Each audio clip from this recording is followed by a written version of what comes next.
నీ భార్య కానీ భర్త కానీ మతం పుచ్చుకున్నా లేదా కూటములకు వెళ్తున్నా ఆమె లేక అతని నుండి విడాకులు పొందవచ్చు.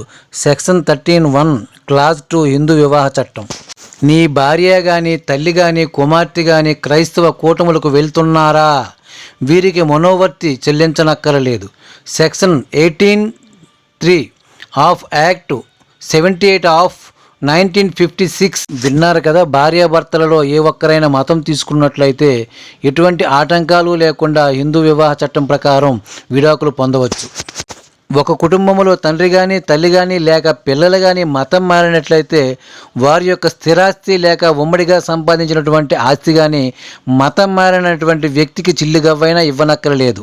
18.3 యాక్ట్ 78 ఆఫ్ 1956. ఇలాంటి సమస్య వచ్చినప్పుడు అధైర్యపడకుండా మనం ఏం చేయాలో అది చేద్దాం. ధైర్యంగా ముందుకొచ్చి పోరాడుదాం.